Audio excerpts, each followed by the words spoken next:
Hello dear students, in today's video we will discuss about flow of control 2।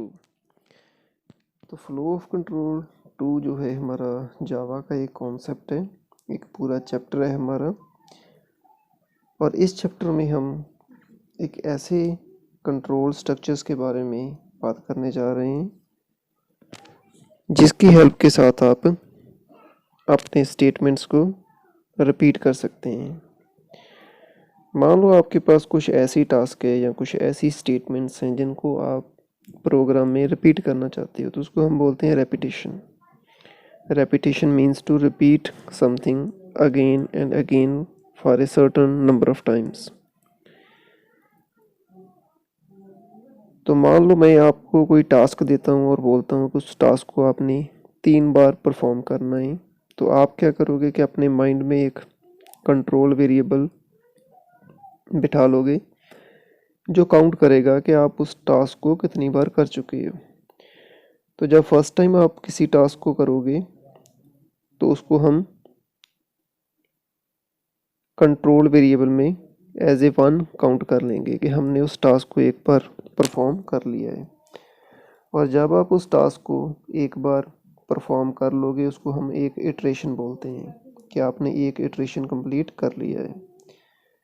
Then आप उस task को second time करोगे और आप अपने माइंड में जो कंट्रोल वेरिएबल है उसकी वैल्यू 2 कर लोगे कि आपने जो इटरेशन है उसको 2 बार कर लिया है। इसी तरह से आप उस इटरेशन को थर्ड टाइम परफॉर्म करोगे और जो कंट्रोल वेरिएबल है उसकी वैल्यू जो आपके माइंड में है उसको 3 सेट कर लोगे।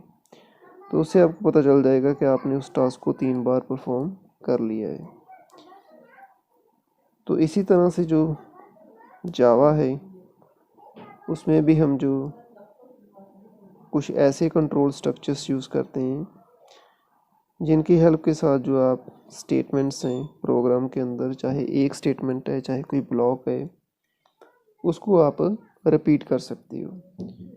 तो फ्लो ऑफ कंट्रोल 2 हमारा इसी टॉपिक के ऊपर है कि जावा में कौन कौन से जो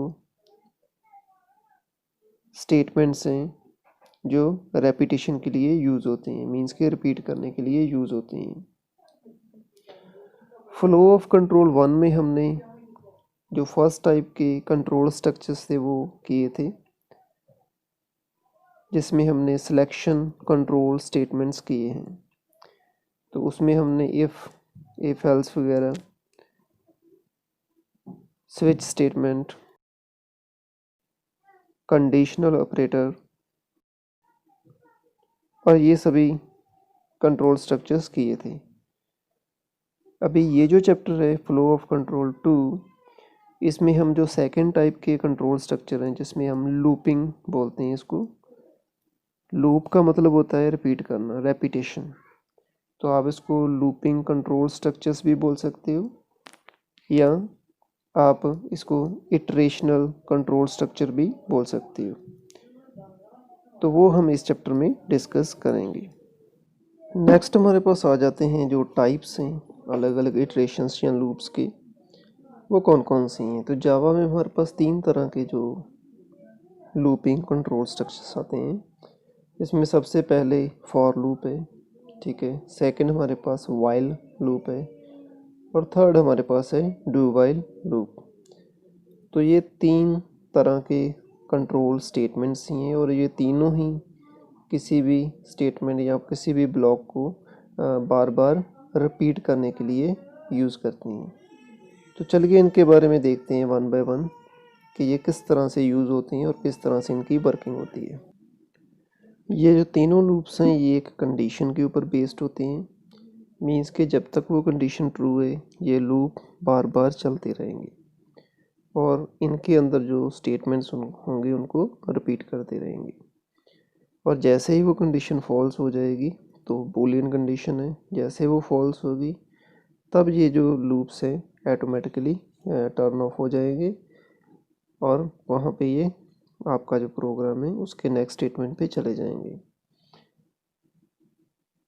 अब क्वेश्चन ये है कि जो कंडीशन है बूलियन कंडीशन जिसके ऊपर ये लूप्स बेस्ड होते हैं वो कब चेक होती है? तो दो टाइम्स हैं जब कंडीशन चेक हो सकती है।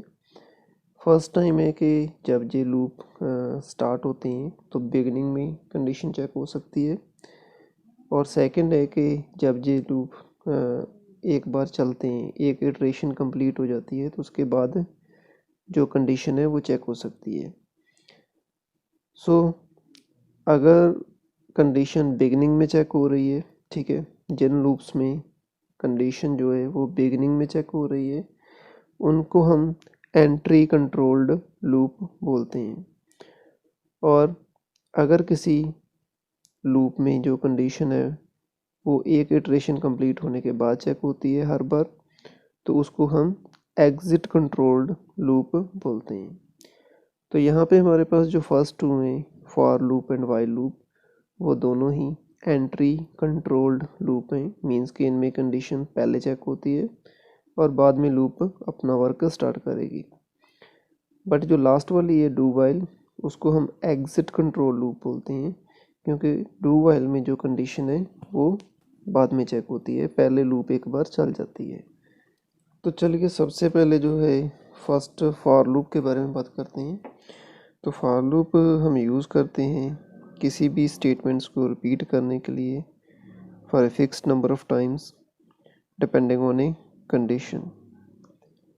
क्योंकि ये जो फॉर लूप है वो किसी भी स्टेटमेंट को बार बार रिपीट कर सकती है, पर जो नंबर ऑफ टाइम्स है वो फिक्स होता है कि कितनी बार रिपीट करेगी। तो इसलिए इस तरह के जो लूप्स हैं इनको हम फिक्स्ड लूप भी बोलते हैं, क्योंकि यहाँ पे जो इन एडवांस फिक्सेशन होती है कि लूप कितनी बार चलेगी। So there are definite number of times. For example वो 5 बार चलेगी, 10 बार चलेगी, दैट इज़ फिक्स्ड। तो नेक्स्ट हमारे पास आता है फॉर लूप का जो सिंटैक्स है कि उसको हम प्रोग्राम में कैसे यूज़ करेंगे। तो सिंटैक्स में हमारे पास सबसे पहले हम लिखते हैं for keyword, then we will put a parenthesis. Parenthesis के बाद हमारे पास सबसे पहला पार्ट जो है उसको हम बोलते हैं इनिशियलाइजेशन पार्ट। तो इनिशियलाइजेशन मीन्स कि इसमें हम बताते हैं कि जो आपकी लूप है उसमें जो कंट्रोल वेरिएबल है वो कहाँ से स्टार्ट हो रहा है या किस वैल्यू से स्टार्ट हो रहा है। फॉर एग्जांपल कंट्रोल वेरिएबल आप 0 से स्टार्ट कर रहे हो, 1 से स्टार्ट कर रहे हो, 5 से कर रहे हो, कहाँ से कर रहे हो, तो उसको हम बोलते हैं इनिशियलाइजेशन। देन आता है सेमीकोलन। सेमीकोलन के बाद हमारे पास आती है टेस्ट कंडीशन। तो टेस्ट कंडीशन में हम बताते हैं कि जो आपकी लूप है वो कहाँ तक चलेगी। तो कंट्रोल वेरिएबल की वैल्यू टेस्ट कंडीशन के साथ हर बार कंपेयर होगी, और अगर वो कंडीशन ट्रू होती है तो लूप चलेगी, और अगर वो कंडीशन फॉल्स हो जाती है तो लूप स्टॉप हो जाएगी। फिर हम यूज़ करते हैं सेमीकोलन, और बाद में हमारे पास जो लास्ट पार्ट है उसको हम बोलते हैं अपडेट पार्ट। तो अपडेट पार्ट में जैसे मैंने आपको एग्जांपल दिया था कि मैंने आपको कोई टास्क दी है 3 बार करने के लिए, तो आप अपने माइंड में भी उसको काउंट करोगे कि जब आप फर्स्ट टाइम करोगे तो आपकी जो वैल्यू है माइंड में वो 1 रहेगी, और जब आप उसको सेकंड टाइम करेंगे तो जो वैल्यू है आपके माइंड में वो ऑटोमेटिकली आप 2 कर लोगे। तो वही यहाँ पे हम करेंगे अपडेट पार्ट में, कि जो कंट्रोल वेरिएबल है उसकी वैल्यू हर इटरेशन के बाद इंक्रीज़ करते जाएंगे, अपडेट करते जाएंगे, और अपडेट के बाद हम पैरेंथेसिस को क्लोज करेंगे। तो ये 3 पार्ट होते हैं फॉर में। इसके बाद हमारे पास नीचे आ जाता है करली ब्रैकेट, और करली ब्रैकेट के बाद हम जो लूप की बॉडी है जिसमें स्टेटमेंट्स होते हैं लूप के, जिनको ये लूप बार बार रिपीट करेगी, वो स्टेटमेंट्स हम बॉडी में लिखेंगे, और देन हम करली ब्रैकेट को क्लोज कर देंगे। सो this is the syntax of for loop. Next हम एग्जांपल लेते हैं फॉर लूप का। तो यहाँ पे मैंने फॉर लूप स्टार्ट की है जिसमें इंटीजर वेरिएबल आई लिया है जिसकी वैल्यू 1 है। So this is the initialization. तो ये आई वेरिएबल एक कंट्रोल वेरिएबल है जो लूप को कंट्रोल करेगा। सेकेंड कंडीशन है जिसमें आई इज़ लेस देन और इक्वल्स टू 5 लिखा है, तो ये 5 टाइम लूप चलेगी। आई प्लस प्लस है थर्ड जिसमें अपडेट क्लाउज में, तो वहाँ पे आई की वैल्यू हर बार 1 बाय 1 इंक्रीज़ होती रहेगी। और फॉर की बॉडी में लिखा है system dot out dot print line the value of I equals plus I. तो आई की वैल्यू हर बार प्रिंट होगी, और यहाँ पे एक ही स्टेटमेंट मैंने प्रोग्राम में यूज़ किया है। तो system dot out dot print एक लाइन है, एक स्टेटमेंट है। तो आगे हम जब इस प्रोग्राम को रन करेंगे तो जो हमारे पास आउटपुट आएगी तो वहाँ पे ये जो लाइन है system dot out dot print वाली, ये 5 टाइम रिपीट होगी। और 5 टाइम रिपीट होने के साथ जो 5 time the value of I printed लिखा आएगा और आई की वैल्यू हर बार आपको शो हो जाएगी। तो यहाँ पे मैं आपको आउटपुट विंडो शो कर रहा हूँ जिसमें the value of I first time 1 है, देन वैल्यू ऑफ आई 2 है, 3 है, 4 एंड 5 है। तो इट मीन्स कि जो आपकी लूप है फॉर लूप, उसने जो system dot out dot print line वाली लाइन है इसको 5 टाइम रिपीट किया है। तो रेपिटेशन के लिए हम फॉर लूप यूज़ कर सकते हैं। नेक्स्ट हमारे पास आ जाती है वाइल लूप। तो वाइल लूप भी सिमिलरली फॉर लूप की तरह ही काम करती है। ये भी एंट्री कंट्रोल्ड लूप ही है और इसमें भी जो कंडीशन है वो बिगनिंग में ही चेक होती है और अगर कंडीशन ट्रू है तो फिर ये लूप वर्क करेगी। तो सबसे पहले चलिए हम वाइल लूप में जो इसका सिंटैक्स है वो देखते हैं। तो सिंटैक्स में हमारे पास सबसे पहले आप वाइल को स्टार्ट करने से पहले इनिशियलाइजेशन करोगे।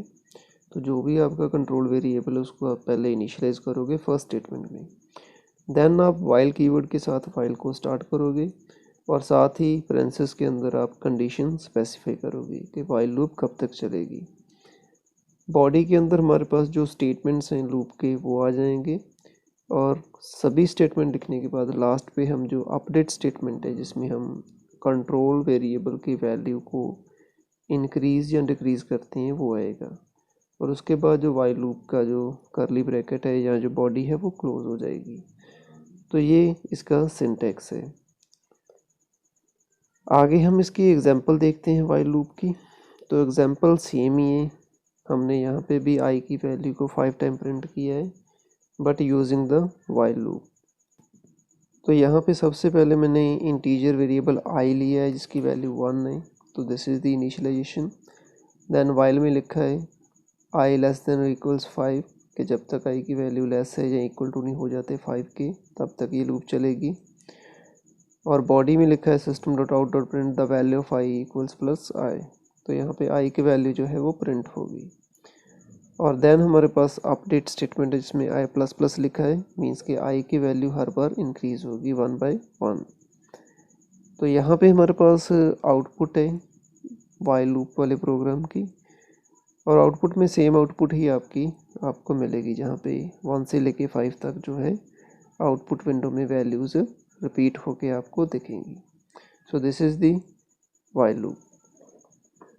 नेक्स्ट हमारे पास जो लूप है वो डू वाइल है और डू वाइल लूप जो है उसका जो वर्किंग का मैकेनिज्म है तो वो थोड़ा सा अलग है। अलग इस तरह से है कि ये जो डू वाइल है ये एग्जिट कंट्रोल्ड लूप है, ठीक है। तो इसका मीनिंग ये है कि डू वाइल में जो कंडीशन है वो बाद में चेक होगी, पहले ये एक बार उसको एग्जीक्यूट कर देगी। तो जब एक इटरेशन इसका कंप्लीट हो जाएगा उसके बाद कंडीशन चेक होगी। तो इसका मीनिंग ये हुआ कि डू वाइल लूप मिनिमम एक बार चलेगी ही चलेगी, ठीक है, चाहे कंडीशन ट्रू हो चाहे फॉल्स हो, इसने एक बार चलना ही चलना है।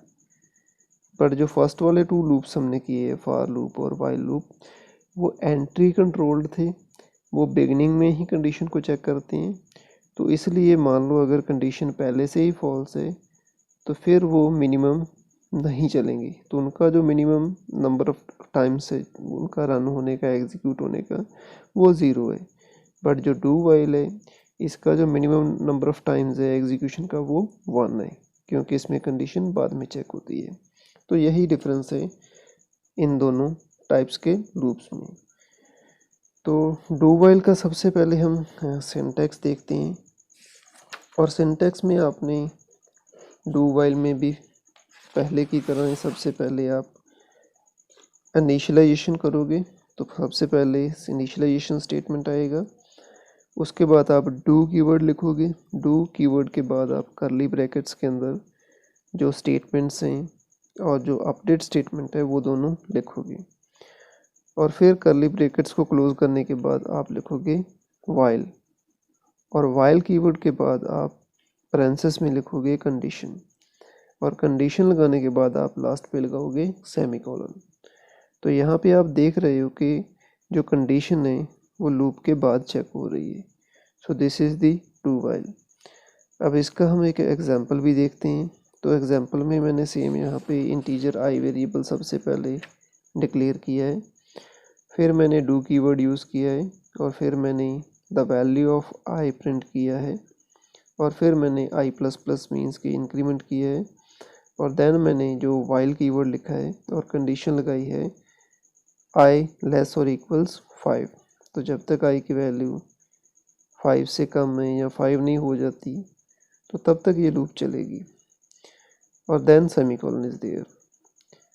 तो इसकी जो हम नेक्स्ट आउटपुट विंडो देखते हैं, तो इस प्रोग्राम की भी आउटपुट जो है आपको सेम मिलेगी।